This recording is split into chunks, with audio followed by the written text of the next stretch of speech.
یہ کہانی ہے ایک غریب لکڑہارے کی جس کا نام علی بابا تھا۔ علی بابا اور اس کی بیوی بہت ہی غریبی میں اپنی زندگی بسر کر رہے تھے۔ علی بابا جنگل سے لکڑیاں کاٹ کر لاتا اور یہی لکڑیاں بیچ کر اپنا گھر چلاتا۔ ایک دن علی بابا لکڑیاں کاٹنے کے لیے جنگل گیا اور اس نے جنگل میں بہت زیادہ گھوڑوں کی آواز سنی جس سے وہ پریشان ہو گیا۔ علی بابا نے جب یہ آواز سنی تو وہ سوچنے لگا شاید یہ کوئی چور ہے، میں ایسا کرتا ہوں چھپ جاتا ہوں۔ علی بابا نے اپنے گدھے کو جھاڑیوں کے ساتھ باندھ دیا اور خود وہ درخت پر چڑھ گیا۔ جس درخت پر علی بابا چڑھا تھا اسی درخت کے نیچے چور آ کر رک گئے۔ علی بابا نے جب یہ چوروں کو دیکھا تو اتنے زیادہ چور دیکھ کر وہ حیران رہ گیا۔ جب اس نے ان چوروں کی گنتی کی تو وہ ٹوٹل 40 چور تھے۔ ان چوروں نے اپنے گھوڑوں سے بھاری سامان اتارا۔ اب علی بابا کو یقین ہو گیا تھا کہ یہ واقعی چور ہیں۔ ان چوروں کا سردار ایک بڑے سے پتھر کے پاس گیا اور زور سے چلا کر کہنے لگا، کھل جاؤ سم سم۔ جیسے ہی اس نے یہ الفاظ بولے تو ساتھ ہی یہ بڑا سا پتھر سائڈ پر ہٹ گیا۔ جب یہ پتھر سائڈ پر ہٹا تو سامنے سے ایک غار نظر آنے لگی۔ یہ 40 چور اپنے بھاری سامان سمیت ایک ایک کر کے اس غار میں داخل ہونے لگے۔ آخری چور کے اندر جاتے ہی یہ بھاری پتھر پھر سے اپنی جگہ پر آ گیا۔ علی بابا درخت پر چھپ کر یہ سب کچھ دیکھ رہا تھا اور وہ یہ سب دیکھ کر حیران رہ گیا اور سوچنے لگا آخر یہ سب ہو کیا رہا ہے۔ تھوڑی دیر بعد یہ پتھر پھر سے اپنی جگہ سے ہلا اور سارے چور اس غار سے باہر آ گئے۔ جب 40 چور غار سے باہر آ گئے تو پھر سے ان چوروں کا سردار کہنے لگا، بند ہو جاؤ سم سم۔ اور پھر سے یہ پتھر اپنی جگہ پر واپس آ گیا اور یہ 40 چور اپنے گھوڑوں پر سوار ہو کر یہاں سے چلے گئے۔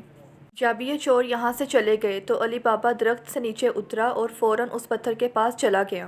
علی بابا اس پتھر کے پاس آ کر کہنے لگا، کھل جاؤ سم سم۔ علی بابا کے یہ الفاظ بولنے کی ہی دیر تھی کہ یہ بڑا سا پتھر اپنی جگہ سے ہٹ گیا۔ جیسے ہی یہ بڑا سا پتھر سائڈ پر ہوا، علی بابا ساتھ ہی اس غار کے اندر داخل ہو گیا۔ غار کے اندر داخل ہوتے ہی علی بابا نے دیکھا کہ اس غار میں بہت سارے ہیرے جواہرات اور خزانے ایسے ہی پڑے ہیں۔ علی بابا ہیرے جواہرات اور سونے کے سکے دیکھ کر حیران اور پریشان رہ گیا۔ علی بابا نے بہت سوچا اور 3 بوروں میں یہ سامان ڈالا اور وہاں سے چلا گیا۔ غار سے باہر آتے ہی علی بابا نے وہ الفاظ بولے جو ان چوروں کے سردار نے بولے تھے، بند ہو جاؤ سم سم، اور وہ پتھر اپنی جگہ پر آ گیا۔ علی بابا نے یہ سارا سامان اپنے گدھے پر رکھا اور وہاں سے چلا گیا۔ جب علی بابا گھر آئے تو گھر آتے ہی علی بابا کی بیوی بھی یہ سب دیکھ کر حیران رہ گئی اور ان سے پوچھنے لگی، یہ کیا اتنا زیادہ سونا آخر کہاں سے لائے ہیں آپ؟ علی بابا نے سارا قصہ اپنی بیوی کو بتایا۔ علی بابا کی بیوی یہ سب دیکھ کر بہت زیادہ خوش ہوئی اور ان سے کہنے لگی، آئیں ہم سب سے پہلے ان سونے کے سکوں کی گنتی کر لیتے ہیں۔ علی بابا نے اپنی بیوی سے کہا، نہیں نہیں، گنتی کرنے کی کوئی ضرورت نہیں، ہم اس سارے سامان کو زمین میں کھڈا کھود کر اس میں چھپا دیتے ہیں۔ علی بابا کی بیوی اس سے کہنے لگی، آپ زمین میں کھڈا کھودیں، میں آپ کے بھائی قاسم سے سونے کے سکے ماپنے کے لیے برتن لے کر آتی ہوں۔ علی بابا کا بھائی قاسم بہت زیادہ امیر تھا اور امیر ہونے کے ساتھ ساتھ یہ آدمی بہت زیادہ لالچی بھی تھا اور اس نے کبھی بھی آج تک اپنے بھائی علی کی مدد نہ کی۔ علی بابا نے اپنی بیوی سے کہا، ٹھیک ہے لے آؤ، لیکن سکوں کے بارے میں کسی سے بھی ذکر مت کرنا۔ علی بابا کی بیوی قاسم کے گھر قاسم سے ماپنے والا برتن لینے گئی۔ قاسم کو دال میں کچھ کالا لگا اور قاسم اس سے کہنے لگا، تمہیں برتن کیوں چاہیے؟ کیا ماپنا ہے تم نے اس برتن میں؟ علی بابا کی بیوی نے قاسم سے جھوٹ بولا، لیکن اس کے باوجود قاسم کو اس کی باتوں پر یقین نہ آیا۔ قاسم اس سوچ میں پڑ گیا کہ آخر انہوں نے برتن میں ماپنا کیا ہے۔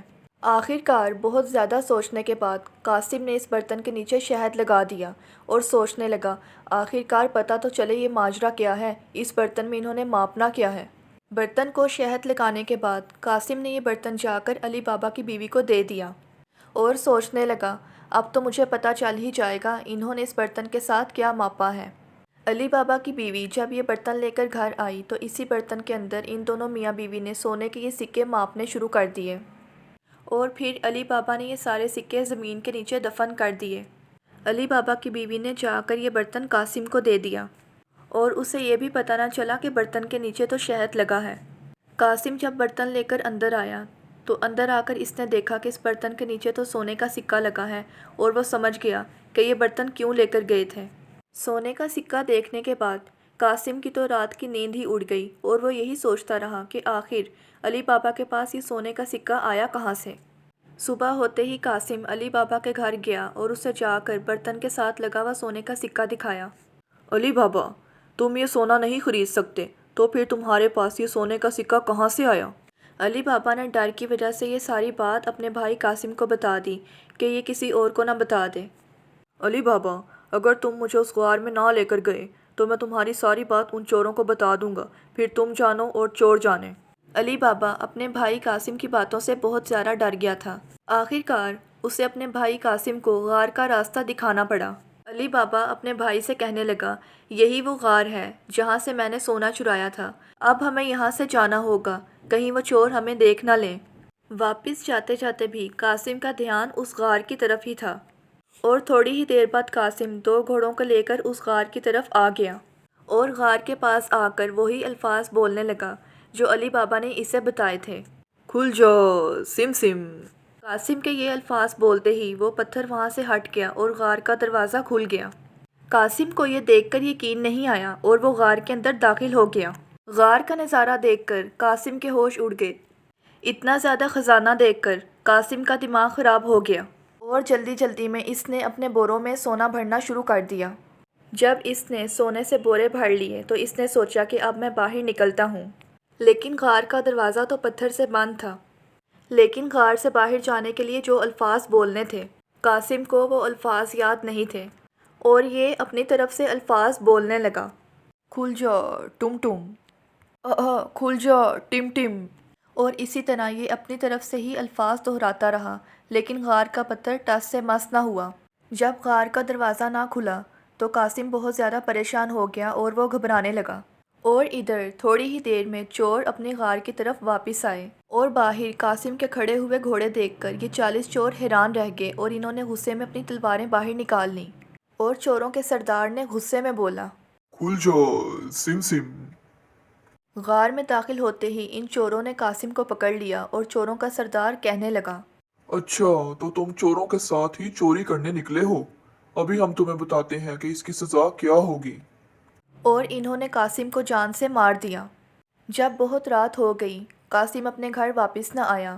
قاسم کی بیوی بہت زیادہ پریشان ہو گئی اور اسی پریشانی کی حالت میں قاسم کی بیوی مدد لینے کے لیے علی بابا کے گھر چلی گئی اور یہ ان سے آ کر کہنے لگی، قاسم ابھی تک گھر نہیں آئے، آپ جا کر پتہ کریں۔ علی بابا قاسم کی بیوی کی بات سن کر بہت زیادہ پریشان ہوا اور اسی پریشانی کی حالت میں وہ اپنے گدھے پر سوار ہو کر غار کی طرف آ پہنچا۔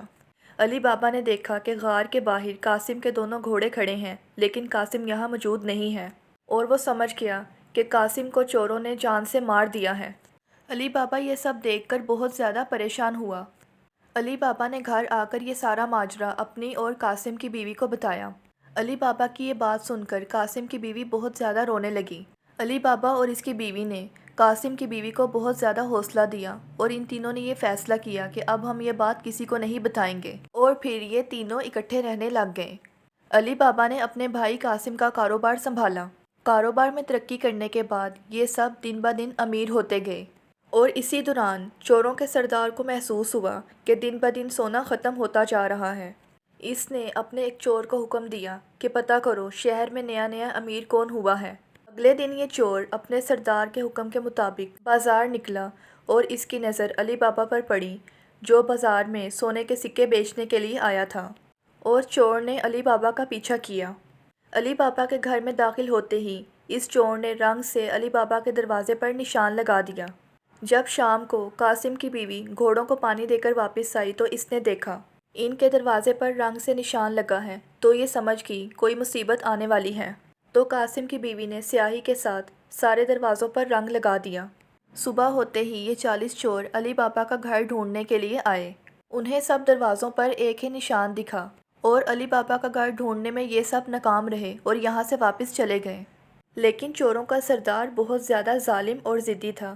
اس نے اگلے دن اپنا حلیہ بدل کر علی بابا کا پیچھا کیا۔ آخر کار چوروں کا سردار علی بابا کے گھر پہنچ گیا۔ اس نے دروازہ کھٹکھٹایا اور علی بابا باہر آیا۔ میں تیل بیچتا ہوں بہت دور سے آیا ہوں۔ میں نے سنا ہے کہ آپ اس شہر کے امیر آدمی ہیں۔ کیا آپ مجھ سے تیل خریدنا پسند کریں گے؟ اور علی بابا چوروں کے سردار سے تیل خریدنے کے لیے رضامند ہو گیا۔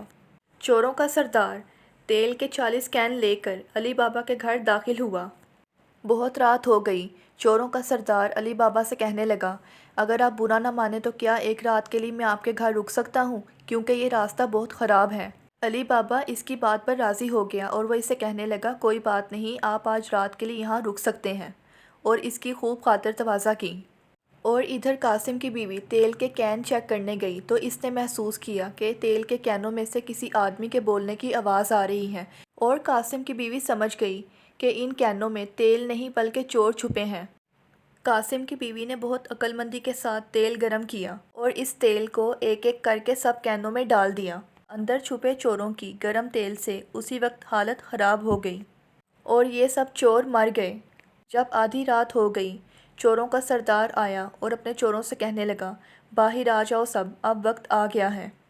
کوئی بھی چور اپنے سردار کی بات سن کر کین سے باہر نہ نکلا تو یہ سردار غصے سے کہنے لگا، میں تم سے کہہ رہا ہوں باہر آؤ، تم سب سو گئے ہو کیا؟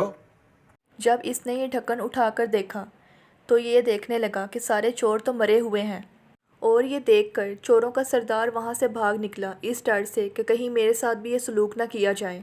چوروں کا سردار جب یہاں سے بھاگا تو اس جگہ دوبارہ کبھی واپس نہ آیا۔ اگلے دن کی صبح قاسم کی بیوی نے علی بابا اور اس کی بیوی کو سارا ماجرا بتایا، اور اب یہ تینوں چوروں کے ڈر اور خوف کے بغیر اپنی زندگی ہنسی خوشی گزارنے لگے۔